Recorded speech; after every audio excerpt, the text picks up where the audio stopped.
आइए बच्चों, आपका स्वागत है। क्लास 10th मैथ फिर लेके आपके यहाँ आए हैं। आप देखेंगे, सबसे पहले मैं आपको बता दूं कि आज क्लास 10th मैथ में एक्सरसाइज 5 जो समांतर श्रेणी है, अरिथमेटिक प्रोग्रेशन जिसको एपी आप बोलते हैं, उसी का आज ये वीडियो है।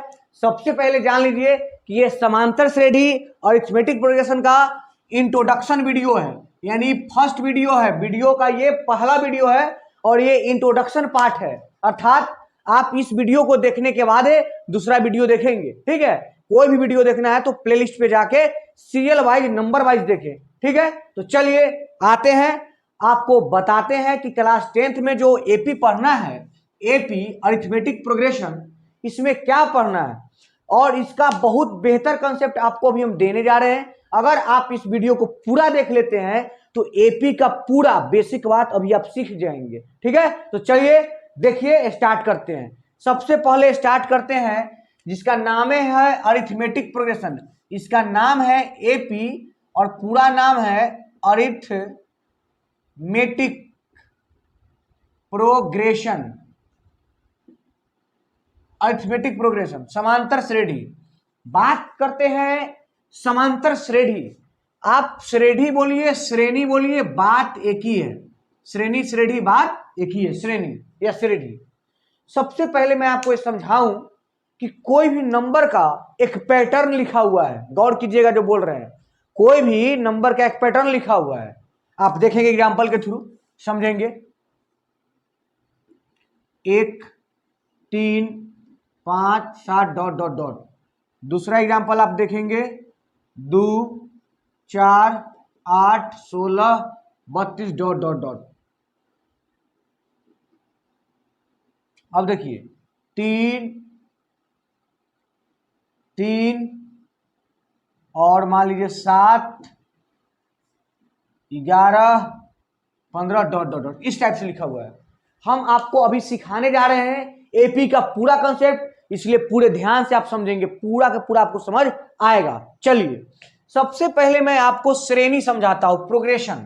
समांतर श्रेणी या श्रेणी, बार बार बोल रहा हूं एक ही चीज है। श्रेणी को समझाता हूं, प्रोग्रेशन को समझाता हूं, तब आएंगे अरिथमेटिक पर, समांतर पर। चलिए, श्रेणी जो है, श्रेणी जिसको आप प्रोग्रेशन कहते हो, होता क्या, सुनेंगे गौर से। देखिए ये भी एक नंबर का लाइन लिखा हुआ है ना, एक नंबर का पैटर्न लिखा हुआ है, ये भी लिखा हुआ है, ये भी लिखा हुआ है।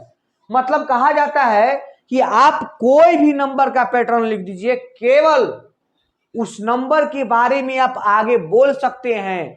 तो अगर आगे आप बोल सकते हैं मतलब नंबर किसी फिक्स पैटर्न से आगे बढ़ रहा है, कोई नंबर का सीरीज है या कोई जानवर का सीरीज है या कोई भी सीरीज है जो एक फिक्स पैटर्न से आगे बढ़ रहा है, तो उसको हम प्रोग्रेशन बोल सकते हैं। उसको हम क्या बोल सकते हैं, श्रेणी बोल सकते हैं। अभी हम श्रेणी पर बात करते हैं, केवल प्रोग्रेशन पर, श्रेणी पर।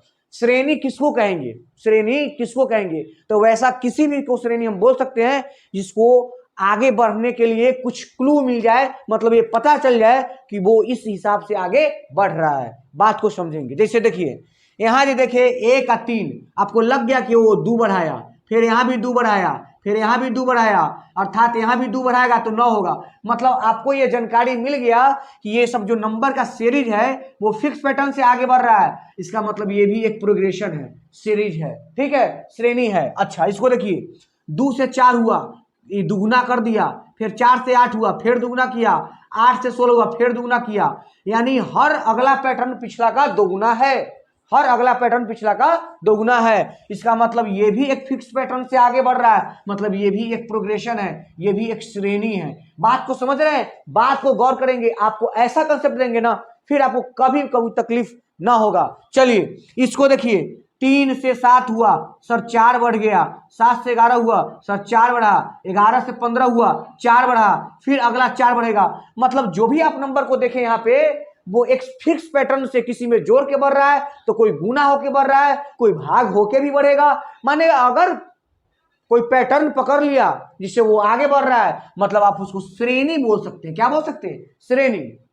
अब कहेगा सर श्रेणी तो समझ गए कि कोई भी नंबर का एक पैटर्न बन जाए, एक आइडिया मिल जाए कि वो इस रेशियो से, इस हिसाब से आगे बढ़ रहा है, उसको आप श्रेणी प्रोग्रेशन बोल सकते हैं। ठीक है, अब बात है कि सर श्रेणी तो हमको पढ़ना नहीं है, तो अब आपको हम बताते हैं कि श्रेणी ना कई एक प्रकार के होता है, जिसमें से आप समझेंगे श्रेणी प्रोग्रेशन। पहले चीजों को समझिए आप बहुत अच्छा से। श्रेणी जिसको आप प्रोग्रेशन बोले कि नंबर का वैसा पैटर्न जिससे पता चल जाए कि आगे क्या आने वाला है। श्रेणी जो है वो 3 प्रकार से होता है, 3 प्रकार के देखेंगे। सबसे पहला कैसा श्रेणी, वही नाम आया समांतर श्रेणी। कैसा श्रेणी, समांतर श्रेणी, मतलब अरिथमेटिक प्रोग्रेशन, जिसको आप एपी बोलते हैं, अरिथमेटिक प्रोग्रेशन। उसके बाद आता है एक गुणोत्तर श्रेणी। क्या आता है, गुणोत्तर श्रेणी, गुणोत्तर श्रेणी जिसको आप जीपी बोलते हैं, ज्योमेट्रिक प्रोग्रेशन। और एक और आता है हरात्मक श्रेणी, एचपी, हरात्मक श्रेणी जिसको एचपी कहा गया। आप चीजों को समझिए, श्रेणी के बारे में बात किए कि श्रेणी सर एक फिक्स पैटर्न से आगे बढ़ गया, वो सब श्रेणी है। श्रेणी कितने प्रकार के हुआ, समांतर श्रेणी, गुणोत्तर श्रेणी, हरात्मक श्रेणी, एपी, जीपी, एचपी। अब करना क्या है बच्चों, 10th में पढ़ना है एपी। 10th में क्या पढ़ना है भाई साहब, एपी पढ़ना है। अगर आप 11th में जाएंगे तो जीपी पढ़ना है। अगर आप 12th के बाद बीएससी करोगे तो एचपी पढ़ना है। मतलब समझ गए होंगे साहब। यानी श्रेणी के बारे में यहां से स्टार्ट होता है जानकारी देने का 10th से। 10th में आपको एपी पढ़ा दिया गया, 11th में जीपी, फिर 12th के बाद आप ग्रेजुएशन करेंगे तो एचपी पढ़ाया गया। मतलब श्रेणी को कई एक प्रकार में बांटा गया। अर्थात आप समझ रहे होंगे कि जो हम श्रेणी पढ़े हैं वो श्रेणी कई एक प्रकार से हो सकता है, समांतर श्रेणी, गुणोत्तर श्रेणी, हरात्मक श्रेणी। तो 10th में पढ़ना कौन है, समांतर श्रेणी, अरिथमेटिक प्रोग्रेशन। तो अब बात करेंगे कि समांतर श्रेणी कौन होगा। श्रेणी में भी वैसा श्रेणी, श्रेणी में भी वैसा श्रेणी जिसके क्रमागत 2 पदों का अंतर हमेशा क्या हो, समान हो, उसे समांतर श्रेणी कहते हैं। ये डिफिनीशन है, लेकिन अभी हम इसको पूरे बढ़िया से एक्सप्लेन करते हैं। यानी अभी तक समझ आया कि नहीं है, आया? तो चलिए नेक्स्ट देखते हैं। आइए आइए तो देखते हैं समांतर श्रेणी। समांतर श्रेणी को अब देखते हैं। अब स्टार्ट करते हैं समांतर श्रेणी। श्रेणी में भी वैसा श्रेणी, कैसा श्रेणी, जो समांतर श्रेणी जिसको आप शॉर्ट में एपी बोलते हैं, बार बार बोल रहे हैं, समांतर श्रेणी। चलिए अब इसको समझते हैं। कहता है कि समांतर श्रेणी वैसा श्रेणी को आप कह सकते हैं, वैसा श्रेणी जिसके 2 पदों का डिफरेंस, अंतर हमेशा क्या हो, समान हो, क्रमागत, क्रमागत 2 पदों का अंतर क्या हो, समान हो। जैसे एग्जाम्पल से आप समझेंगे, देखिएगा एग्जाम्पल देते हैं। 2, 4, 6, 8, 10 डॉट डॉट डॉट। अगर कोई आदमी हमको ये बोले कि ये श्रेणी है, सबसे पहले बोलेंगे है, क्योंकि 2, 4, 6, 8, 10 इस टाइप से बढ़ते जा रहे हैं, मतलब श्रेणी है। अब श्रेणी में भी कैसा श्रेणी है सर, ये हमको बताइए। तो अगर हम बोले कि 2 पदों का अंतर समान हो, क्रमागत 2 पदों का, ऐसा ना कि एक पद ही ले लिया, एक पद ही ले लिया, करवा जाएगा। क्रमागत 2 पदों का अंतर समान होना चाहिए। देखिएगा अंतर कैसे निकालते हैं। अंतर निकालने का मतलब होता है कि बड़ा में से छोटा घटाइए या अगला में से पिछड़ा को घटाइए। देखिए इस 2 पदों में कितना का डिफरेंस है सर, 2 और 4 में 2 का डिफरेंस है। फिर इन 2 पदों में कितना का डिफरेंस है सर, 2 का डिफरेंस है। फिर यहाँ कितना का डिफरेंस है, 2 का डिफरेंस है, यहाँ 2 का। यानी आप जितना भी क्रमागत 2 पदों का अंतर देख रहे हैं, कितना कितना का है, 2-2 का। आप बोल सकते हैं कि श्रेणी में 2 पदों का अंतर क्या है भाई साहब, समान है। यहाँ भी 2, यहाँ भी 2, यहाँ भी 2, यहाँ भी 2। अर्थात ये जो श्रेणी लिखल था 2, 4, 6, 8, 10, ये किसमें था, ये एपी में था। किसमें था, एपी में है। बात को समझे क्या, ये किसमें है, एपी में है। तो अभी आपको ये पहचानने आया कि कब एपी में होगा। चलिए क्वेश्चन और देते, पहचान के दिखाइएगा। एग्जाम्पल 2, मान लीजिए दिया 1, 4, 7, 10, 13 डॉट डॉट डॉट। बताइए क्या ये एपी में है, कैसे चेक करेंगे सर, घटा के 2 पदों का अंतर। 4 और 1 में कितना के अंतर सर, 3 का। 7, 4 में कितना का अंतर, 3 का। 7, 10 में कितना का, 3 का। 10, 13 में कितना का, 3 का। सर हर जगह 2 पदों का अंतर समान आ रहा है। तो हाँ, तो अगर आ रहा है तो कथी में है, एपी में है, एपी में है। अच्छा एक एग्जाम्पल और बताइए, एक एग्जाम्पल और बताइए। देखिए तो 2, 5, ठीक है, 8, 10, 13। बताइए क्या ये एपी में है कि नहीं है? देखिए 2 और 5 में कितना का अंतर? 3 का अंतर। 5 8 में कितना का अंतर? 3 का। 8 10 में 2 का, यहाँ फिर 3 का। देखिए हर जगह 3 3 का अंतर था, बीच में क्या का अंतर आ गया? 2 का। अभी बताइए अंतर समान है कि असमान हो गया? असमान हो गया। हर जगह 3 3 का अंतर था, यहाँ कितना का आ गया? 2 का। इसलिए एपी में नहीं है, एपी में नहीं है। अर्थात आप एक छोटा सा बात को समझे, कब एपी में होगा, कब एपी में ना होगा। अभी हम केवल इतना ही बात किए हैं कि कब एपी में होगा और कब एपी में ना होगा। मतलब आप ये एग्जांपल से समझे कि एपी में होगा कि नहीं होगा। ठीक है, तो अगर आप कोई सीरीज देगा, कोई श्रेणी देगा, तो आप पहचान लेंगे कि एपी में है या नहीं है। जब पहचानने आ गया तब इसके आगे वाला बात पढ़ते हैं। अर्थात अब अगर हम पहचान लेंगे कि एपी में है तो उसका अब नामाकरण होता है। जैसे कि हर चीज का नामाकरण होता है, उस प्रकार से मैथ में भी एपी का नामाकरण होगा। अर्थात अब हम लोग पढ़ेंगे नाम। सबका अपना अपना क्या होता है? नाम होता है। हर एपी के नाम होता है, तो नाम को बारीकी ढंग से पढ़ेंगे और बेजोड़ ढंग से पढ़ेंगे। चलिए देखते हैं, तो आइए, चलिए तो आइए अब फिर बात करते हैं एपी में नामाकरण का। मतलब अब गौर से देखना है, सब एपी का अपना अपना नाम होता है। चलिए स्टार्ट करते हैं यहां से, ध्यान से देखेंगे आप। ये देखिए समांतर श्रेणी में है क्या? देखिए तो 3 5 7 9 सर दुद्दू का डिफरेंस है, मतलब ये एपी में है। और जब एपी में है ना, तो अब बहुत आराम से देखेंगे, चीजों को समझेंगे। देखिए एपी में जब आप पता कर लिए है, तो सबसे पहला जिसको आप प्रथम बोलेंगे, क्या बोलेंगे? प्रथम। यही है प्रथम पद, तो बोलेगा ये तो है प्रथम में है, तो नाम है प्रथम पद। यहां कौन बड़ा बात है? तो ये प्रथम पद। बड़ा बात यह है कि प्रथम पद को आपको सूचित करना है, डिनोट करना है, किससे? बोलिए ए से। किससे? ए से। अर्थात प्रथम पद को आप क्या बोलेंगे? ए, या ए बोलेंगे, या इसको लोग T1 बोलेगा तो यो चलेगा। T1 मतलब टर्म 1 पहला पद, या इसको A1 भी बोलेगा, लेकिन मुख्य रूप से क्या यूज होगा? ए। T1 के भी मतलब समझिएगा प्रथम पद, A1 का भी मतलब होता है प्रथम पद, लेकिन ज्यादा यूज कथी होगा? ए। और ए का मतलब क्या हुआ? किसी भी एपी का फर्स्ट टर्म ए। चलिए कहिएगा सर ये तो समझ गए, ठीक है। अब बोलेगा सर दूसरा को क्या बोलेंगे? तो दूसरा को बी मत बोल दीजिएगा, देख रहा है ए बोले तो बी बोल देते, गलती हो जाएगा। नहीं, इसको आप ए बोले, इसी को आप T1 बोल सकते हैं, इसी को आप A1 बोल सकते हैं। लेकिन इसके बाद अब आपको हमेशा इसको A2 भी बोल सकते हैं और T2 भी बोल सकते हैं। मतलब दूसरा पद ये बोल सकते हैं A2 और T2। अब साथ के कोई कहेगा, बताइए क्या बोल सकते हैं? हम बोलेंगे साथ कैवा पद है? तीसरा। तो आप A3 भी बोल सकते हैं, चाहे T3 भी बोल सकते हैं। तीसरा टर्म, तीसरा टर्म। चलिए यानी आप अभी तक ये समझे कि प्रथम पद को ए बोलेंगे, लेकिन दूसरा पद को क्या बोलेंगे? T1 चाहे A1, तीसरा पद के T3 चाहे A3। मतलब नाम आपको करने केवल एक आया है। अभी दूसरा नाम समझेंगे अभी तुरंत, कि सर जो आप बार बार बोलते थे कि दो पदों का अंतर समान हो, तो उसे क्या कहते हैं? समांतर श्रेणी में कहेंगे। अब देखिएगा, जब आप यहाँ पे सर दो पदों का अंतर निकाला, मतलब 5 में से 3 निकाला, तब देखिए ये कौन टर्म है? पहला टर्म। ये है दूसरा टर्म, ये है तीसरा टर्म, ये कौन टर्म है? चौथा टर्म। अब आपको यह समझना है कि जब हम दो पदों का अंतर निकालते हैं तब वो होता है T2 माइनस T1। मतलब देखिए अगला पद में से पिछला पद घटेगा, गौर से समझेंगे। अगला पद माइनस पिछला पद, आप इसको सिंबल में लिख सकते हैं T2 माइनस T1। तो जब T2 माइनस T1 निकाले, अगला में से पिछला पद को निकाले, तो जो निकल के आया उसी का नाम होता है, एक जानते हैं क्या नाम होता है?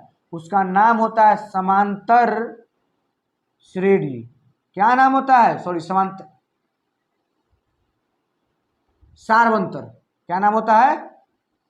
सार्व अंतर, जिसको आप कॉमन डिफरेंस हम समांतर श्रेणी बोल दिए थे। गौर करेंगे, T2 माइनस T1 अगला पद माइनस पिछला पद, इसका नाम होता है सार्व अंतर, और इसी को बोला जाता है, गौर कीजिएगा, कॉमन डिफरेंस। क्या बोला जाता है?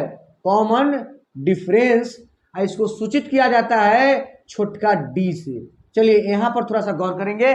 बोल यह रहे थे कि दो पदों का जो आप अंतर निकालते हैं बार बार, वो अंतर क्या होता है, तो अगला में से पिछला घटाएंगे, T2 माइनस T1, तो लिख दिए थे। चाहे आप T3 अगर लिखेंगे तो किसको घटाइएगा, T2 को। बात को समझ रहा है। अगर T4 लिखेंगे तो T4 माइनस T3, तो ये सब क्या देगा, D देगा। D का मतलब होता है कॉमन डिफरेंस, सार्व अंतर कॉमन डिफरेंस।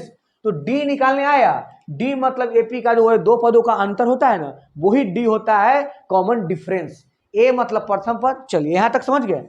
अब इधर आपको हम समझाते बोर्ड पर देखेंगे कि किसी भी एपी के अंदर क्या क्या हो सकता है।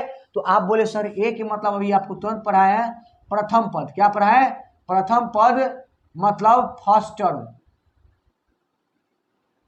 चलिए और एक नया चीज अभी आप पढ़े डी का क्या मतलब पढ़े बोलिए तो। डी का मतलब पढ़े सर कॉमन डिफरेंस। ये तो इसका नाम हो गया सर, कॉमन डिफरेंस, जिसको आप क्या कहते हैं, सार्व अंतर कहते हैं। ये नाम एक पढ़े।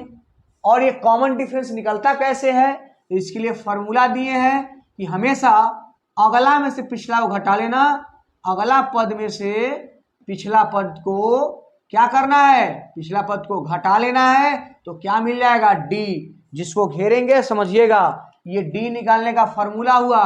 डी मतलब सार्व अंतर। चलिए यहां तक कोई डाउट नहीं ना। अभी आपने सीखा ए और डी। अब इसके बाद अभी नामाकरण चल रहा है, सबका नाम सिखा रहे हैं। ए सीख गए, डी सीख गए, A2 A3 T2 T3 सब समझ गए। चलिए एक चीज और हम बोलते हैं, दूसरा एग्जांपल लेते हैं, आप समझेंगे दूसरा एग्जांपल को। 2 4 6 8 ... 24। क्या यह एपी में है, चेक करेंगे। पहले आप कैसे चेक करेंगे कि अगला पद में से पिछला घटाएंगे, तो 4 में से 2 गया तो 2, 6 में से 4 गया 2, 8 में से 6 गया 2, मतलब ये जो लिखल है वो एपी में है। और जब एपी में है, समांतर श्रेणी में है, तब क्या क्या आपको निकालना था। सबसे पहला ए बराबर प्रथम पद। बोलिए प्रथम पद क्या है, प्रथम पद क्या है, तो आप बोलेंगे झट से कितना, 2। क्या बोलेंगे, 2। अच्छा अब दूसरा चीज सीख चुके हैं आप। कोई बोलेगा डी बताओ, तो आप बोलेंगे डी का मतलब, तो वो बोलेगा क्या, सार्व अंतर कॉमन डिफरेंस। ये कैसे निकलता है सर, हमेशा अगला में से पिछला को घटा के, 4 में से 2 गया 2, 6 में से 4 गया 2, 8 में 6 गया 2, ये हमेशा समान होगा, तो कॉमन डिफरेंस भी कितना आ गया, 2। यानी यहां तक आप समझ गए। अब एक नया चीज यह समझने वाले हैं कि किसी भी एपी में, जैसे यह एपी में बताइए 2 के बाद 4, 4 के बाद 6, 6 के बाद 8, 8 के बाद 10, 12, 14, 16, 18, 20, 22, मतलब टोटल कितना टर्म है, ये भी बात हो सकता है। और जिस प्रकार से इसको आप प्रथम पद कहते हैं, ए को जिस प्रकार से इसको आप प्रथम पद बोले हैं, उसी प्रकार से इसको क्या बोला जाता है, अंतिम पद। क्या बोला जाता है, अंतिम पद। कहिएगा अंतिम पद, हाँ अंतिम पद। और अंतिम पद को कहा जाता है लास्ट टर्म। क्या कहा जाता है, लास्ट टर्म। और लास्ट टर्म अंतिम पद को सूचित किससे किया जाता है, ध्यान देंगे, इसको सूचित कर सकता है आदमी TN से, या L से, या AN से। मतलब 3 चीज सीख लिए कि सर अंतिम पद को TN भी बोलेंगे तैयो अंतिम पद, AN भी बोलेंगे तैयो अंतिम पद, या सबसे अंतिमा पद को L से भी लिखता है लास्ट टर्म। ये तीनों का मतलब होता है अंतिम पद। क्या होता है, अंतिम पद। तो यहां से अभी आप एक चीज और सीखे, पहले ए सीखे थे, अब डी सीखे, फिर सबसे अंतिम पद जिसको क्या बोलते हैं, TN AN या L, तीनों बोल सकते हैं अंतिम पद को। एक चीज और छुपल है जिसको आप गौर करेंगे, आपसे कोई पूछ दे कि 2 के बाद 4, 4 के बाद 6, 6 के बाद 8, 8 के बाद आप बोलेंगे 10, 10 के बाद 12, 12 के बाद 14, 14 के बाद 16, 16 के बाद 18, 18 के बाद 20, 20 के बाद 22, 24 आया होगा। तो कै गो टोटल टर्म है, तो 1 गो 2 गो 3 गो 4 गो 5 गो 6 गो 7 गो 8 गो 9 गो 10 गो 11 गो 12 गो। टोटल इस एपी में कै गो टर्म है, कै गो पद है, तो आप गिन के बोले 12 गो। आप ही बताइए, कोई लंबा सा टर्म दे देगा कि आप गिन पाएंगे? नहीं ना गिन पाएंगे। तो चलिए उसको समझते हैं, आते हैं तुरंत। देखिए इसको नोट कीजिए। आइए तो देखते हैं इस क्वेश्चन को, एग्जाम्पल को समझिएगा। क्या ये एग्जाम्पल बार बार बोल रहे हैं एपी में है या नहीं है, चेक करना पहले सीखिए। तो बोलेंगे सर दो पदों का अंतर, तब 5 और 2 में कितना का अंतर है? अंतर हुआ, अंतर कितना का, हर जगह का अंतर कितना है? 11 8 3, मतलब अंतर हो गया 3 का। कितना का? 3 का। और यही अंतर को किससे सूचित करते हैं? डी से, कॉमन डिफरेंस डी से। तो डी के वैल्यू कितना निकल गया? 3। आपने डी का मान निकाल लिया, ठीक। डी कितना हो गया? 3। डी कैसे निकलता है सर? तो हमेशा डी निकालने के लिए, डी निकालने के लिए क्या करना होता है? अगला पद माइनस पिछला पद। बार बार लिख रहे हैं कि आपको ध्यान रहे, ये से डी निकल जाएगा। क्या निकल जाएगा? डी। अगला में से पिछला घटाएंगे, डी निकल जाएगा। डी हमेशा समान होगा, तो ये एपी में होगा, समान ना होगा एपी में नहीं होगा। और जब एपी में ना होगा तो झुंझुना लेने से कोई फायदा? डी ए टी एन कुछ फायदा नहीं, बस बात खत्म। चलिए तो आप देखते हैं ध्यान से। आप बोलेंगे सर अगर हम पूछूं कि ए के मान, यहां से कोई बच्चा बता दो, सब बच्चा बोलेगा कि नहीं बोलेगा? बोलेगा सर ए के मान लिख लीजिए ना 2। ए के मान कितना? 2। अच्छा हम बोलेंगे सबसे अंतिमा पद कौन है? तो बोलेगा 26। क्या अंतिमा पद को टी एन, ए एन या एल नहीं लिख सकते हैं? लिख सकते हैं। तो ए निकल गया 2, T N A N L, तीनों का मतलब होता है अंतिम पद, और अंतिम पद कितना है? 26। तो यहां से हम यह भी देख लिए अंतिम पद, प्रथम पद, और डी को तो आप जान रहे हैं, अगला माइनस पिछला। तो डी बराबर अगला माइनस पिछला। अगला कितना? 8। 8 में से 5 गया तो 8 माइनस 5, तो डी कितना आया? 3। अब आप बात आया कि सर हम ए जाने, डी जाने, टी एन जाने। अच्छा एक चीज और जाने, देखिए क्या जाने से? 2 5 8 3 11, 11 3 14, 14 3 17, 17 3 20, 20 3 23, 23 3 26। अब अगर इन बड़ा नंबर आता तो बीच में लिखना संभव नहीं था। तो अगर आपसे पूछे कि टोटल इस एपी में कितने पद है, तो 1 गो 2 गो 3 गो 4 गो 5 गो 6 गो 7 गो 8 गो 9 गो, टोटल पद हुआ 9 गो। और एन का मतलब होता है नंबर ऑफ टर्म। एन का मतलब होता है नंबर ऑफ टर्म, पदों की संख्या। कै गो पदों है? इसकी संख्या को कहते हैं एन। एन का मतलब फिर से लिख रहे हैं नंबर ऑफ टर्म, मतलब हुआ कि पदों की संख्या। किसकी संख्या? पदों की। पदों की संख्या नंबर ऑफ टर्म। तो एक बार हम इधर लिखते हैं पूरा सरिया के, आप देखेंगे। आप बोलेंगे ए के मतलब क्या? बोलिए फर्स्ट टर्म, मतलब प्रथम पद। चलिए डी का मतलब क्या? कॉमन डिफरेंस, सार्व अंतर, मतलब अगला को, अगला माइनस पिछला, ठीक है, सार्व अंतर। ए निकल गया, डी निकल गया। अब क्या चाहिए? तो आप बोलेंगे सर टी एन, बोलिए ना टी एन। टी एन का मतलब होता है अंतिम पद, लास्ट पद। और टी एन कितना है कर? 26। प्रथम पद इसका कितना हुआ? 2। लिखते चलेंगे सार्व अंतर, अगला 5 में से 2 गया 3। टी एन मतलब होता है अंतिमा पद, टी एन मतलब होता है अंतिमा पद, और अंतिम पद का मतलब होता है अंतिमे पद। और अंतिम पद कितना है देखिए तो 26। तो आपने यहां से सीखा ए डी टी एन, और एन हम अपना मन से जोड़ रहे हैं, जो आप जान रहे हैं। एन एक चीज और जान लीजिए कि एन का मतलब होता है नंबर ऑफ टर्म, पदों की संख्या।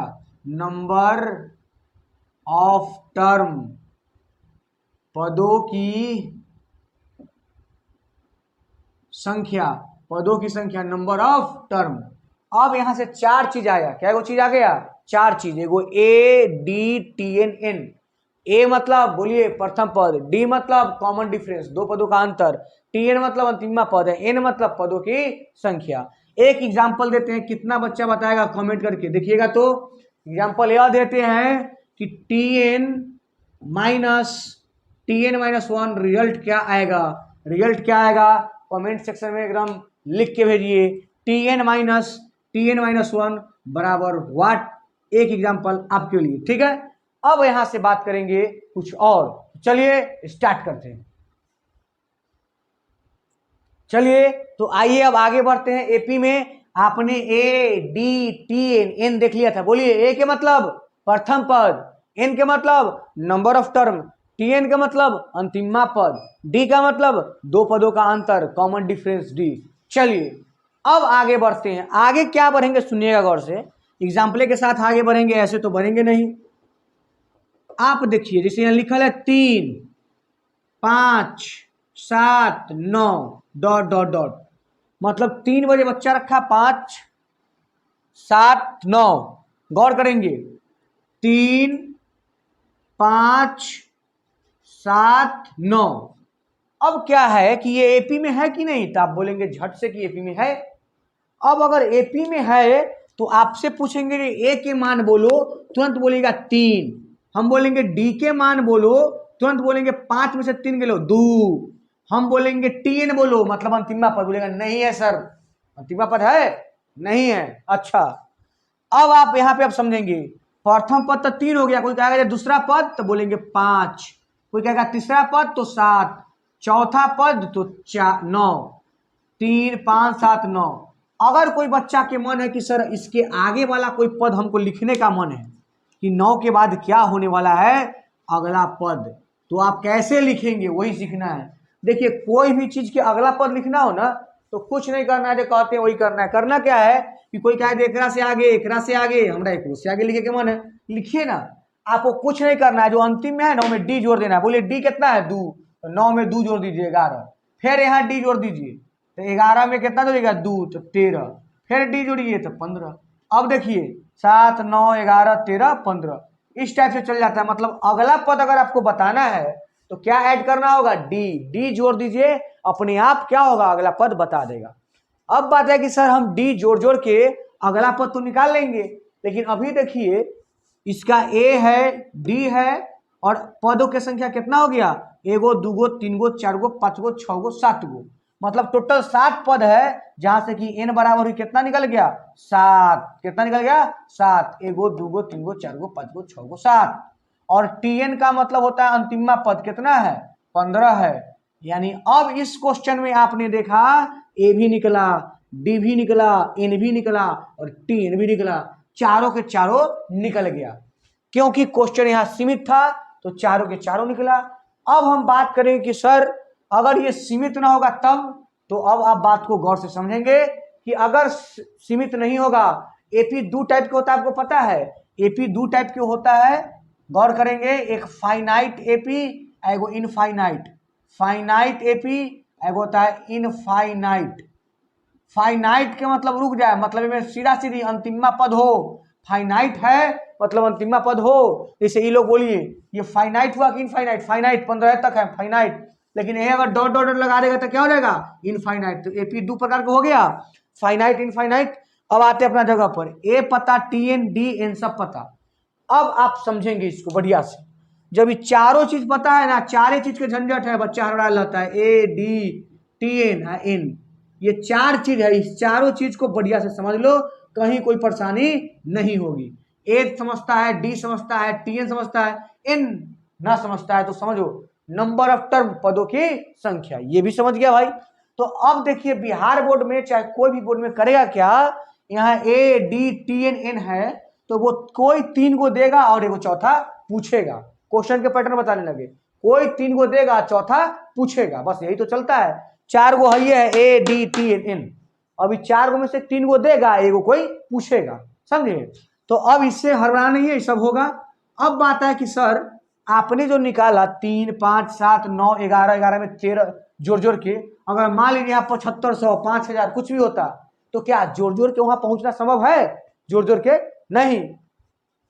तो अगर जोड़ जोड़ के पहुंचना संभव नहीं है, इसका मतलब जरूर कोई ना कोई क्या होगा, फॉर्मूला होगा। अर्थात यहां अब आपको फॉर्मूला की तरफ ले चलेंगे, उससे पहले हम छोटा छोटा 2 एग्जांपल कराते हैं, आप समझेंगे बोर्ड पे। मान लीजिए किसी को मन है कि y बराबर, देखिए गौर से, x² + 1 बट्टा में 1, ये कोई फंक्शन है, कहता है चेक कीजिए x के मान डाल के कि क्या एपी में आएगा। तो अगर x के मान 1 रखिए तो 1 के स्क्वायर 1, 1 1 प्लस 2 तो 2 आ गया। 2 रखिएगा तो 2 के स्क्वायर 4, 4 1 5, 5 बटा 2 आ गया।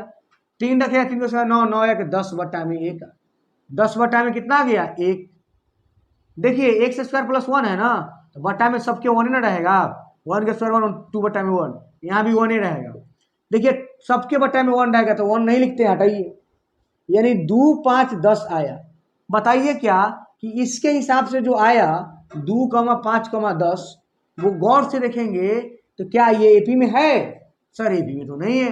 मतलब आपको ना इस टाइप से चेक करने के लिए देगा कि एपी में है कि नहीं है, तो आप आराम से x के वैल्यू 1 डाले तो ये आया, 2 डाले तो ये आया, 3 डाले तो ये आया, दूसरा नहीं आया। अगर दूसरा होता तो एपी में नहीं होता। चलिए बहुत सारा एग्जाम्पल ऐसा होता है, गौर करेंगे यहाँ पे। y बराबर एक्स स्क्वायर प्लस एक्स बट्टा में 2। अब कोई कहेगा इस फंक्शन को हमको एपी में दिखा दीजिए। कैसे लोग दिखाएंगे? 1 रखेंगे तो 1 के स्क्वायर 1, 1 1 2, 2 बटा 2 1, 2 रखेंगे 2 के स्क्वायर 4, 4 2 6, 6 बटा में 2 3, 3 रखेंगे 3 के स्क्वायर 9, 9 3 12, 12 बटा में 2 6। देखिए 1 से 3 हुआ, 3 से 6 हुआ, यानी यहाँ प्लस 2 बढ़ा, यहाँ 3 बढ़ गया। मतलब कोई यह बोलेगा कि एपी में है तो बोलेंगे नहीं, एपी में नहीं है। क्यों नहीं है? क्योंकि अगला पद नहीं मिल रहा है। मतलब छोटा छोटा क्वेश्चन में आपको ए ही निकालना रहेगा, डी ही निकालना रहेगा, और ए और डी को आप काफी बढ़िया तरह से समझ गएंगे कि अगर इस टाइप से एग्जांपल देगा एन के फॉर्मेट में, एक्स के फॉर्मेट में, तो आराम से 1 2 रख के मान निकाल लीजिए अपने। अगर वो सीट होगा कहीं मिलेगा तो क्या हो जाएगा, आपको समझ आ जाएगा। अब आप देखेंगे यहाँ गौर कर लिए तो इसके आगे आप देखेंगे क्या, फॉर्मूला से रिलेटेड। तो चलिए देखते हैं इसको, ठीक। चलिए तो अब आगे बढ़ते हैं कुछ और, देखिएगा गौर से।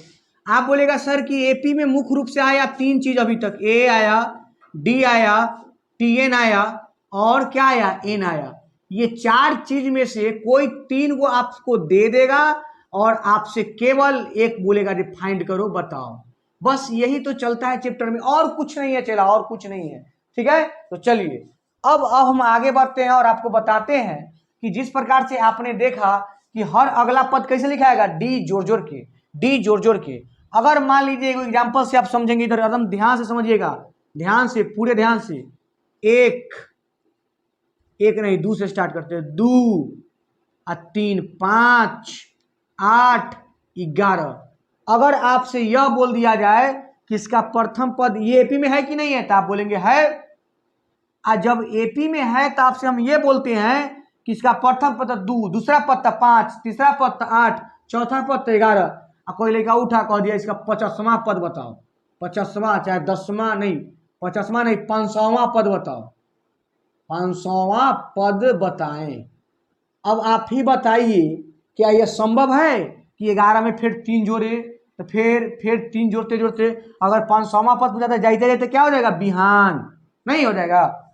अब यही इसी चीज को समझना है कि 2 5 8 11 5वां पूछा, हाँ भले इसका कहता कि 5वां पद बताइए, तो पहला दूसरा तीसरा चौथा है, 5वां के लिए क्या करना होता, आप बार बार जानते हैं, खाली डी जोड़ देना है, तो 11 में 3 जोड़ देंगे 14 हो जाएगा। तो 5वां ना 500वां पद पूछ दिया, इसका मतलब है कि इसका कोई ना कोई तो फॉर्मूला होता होगा जिससे कि लोग एक के बार में जान जाएगा वहां का पद यहाँ का पद।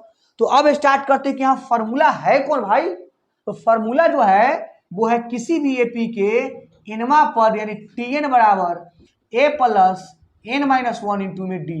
कहिएगा सर ये फॉर्मूला आया कहां से, अभी इसको मैं प्रूफ करता हूं, आप आराम से समझेंगे। चलिए इसी एग्जांपल के साथ प्रूफ करता हूं। अगर आपको हमें बोले, ध्यान से देखेंगे इधर कि भाई प्रथम पद कितना है, तो 2, और प्रथम पद को आप क्या बोलते हैं, T1 बोलिए चाहे ए बोलिए, बात एक ही है, 2 आया। चलिए बोलेंगे दूसरा पद बोलिए, तो आप बोलेंगे सर दूसरा पद तो आ गया आपका 5 है ना।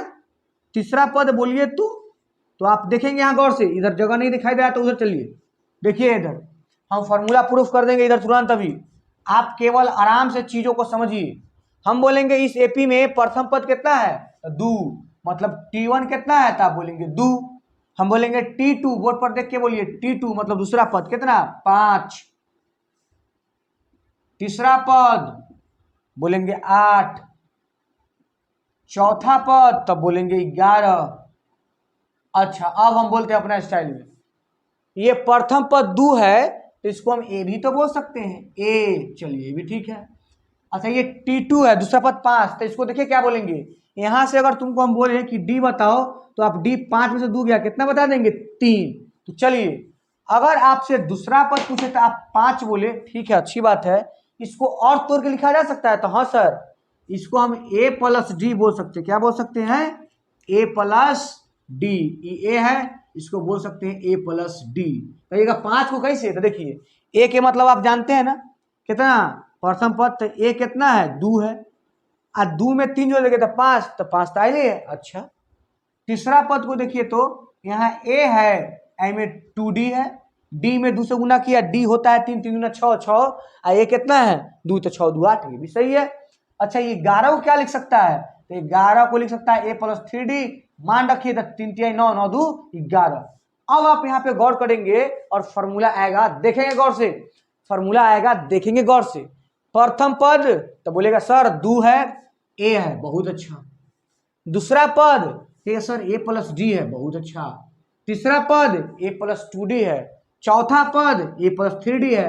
आप बताइए सब में कॉमन क्या है, सर सब में तो ए है। अच्छा ए है और बाद कथी के चिन्ह है, प्लस के, मतलब ए है या ए के बाद प्लस के चिन्ह है। और जयमा पद कहता है ना उसे एक कम कथी है, डी। यहाँ दूसरा पद का तो एगो डी है, यहाँ तीसरा पद का तो 2 गो डी है, यहाँ चौथा पद का तो 3 गो डी है। भविष्य में अगर 5वां पद कहेगा तो 4 गो डी होगा, 50वां पद कहेगा तो 49 गो डी होगा। अर्थात सीधा सीधी बात कीजिए, हमेशा डी के मान कितना हो रहा है, कम रहा है। अगर किसी बच्चा को जनरल फॉर्म चाहिए कि ना 1 पढ़ना, 2 पढ़ना, 3 पढ़ना, हमको एन के फॉर्मेट में चाहिए, तो अगर टी चाहिए तो आप ही बोलिए टी चाहिए। टी का मतलब होता है अंतिमा पद, तो गौर करेंगे टी चाहिए तो ए आएगा कि नहीं आएगा, सब में ए है तो यहाँ भी ए आएगा, ए प्लस। और देखिए यहाँ 4 था तो आप कितना डी लिखे, 3d, 3 था तो 2d लिखे, उसी यहाँ n है, मतलब जितना था उसे 1 कमा के डी, तो उसी यहाँ n है तो n में से 1 कमा देंगे तो n -1, और सब में d लगल था, हम भी d लगा दिए, और ये फाइनल फॉर्मूला आ गया Tn बराबर a plus n-1 into D. किसी भी एपी का 5वां पद क्या है, 50वां पद क्या है, कै गो पद है, सारा कुछ इसी फॉर्मूला से डाउट क्लियर होता है। अर्थात आज हम बात किए केवल एपी को पहचानना, लिखना, समझना, फॉर्मूला को प्रूफ किए, DANTN समझाए। अगर आपको इसी तरह का वीडियो देखना है, पूरा बढ़िया से समझना है तो आपको इसका नेक्स्ट वीडियो मिलेगा, आप उसको देखिए रेगुलर। और वीडियो को जब भी देखिए तो एक के पैटर्न में देखिए, मतलब टाइप 1 तब टाइप 2 देखिए, मतलब वीडियो 1 उसके बाद 2, ये मिलेगा प्ले लिस्ट पे आपको मिल जाएगा। तो नेक्स्ट वीडियो मिलेगा आपको, चलिए देखते हैं।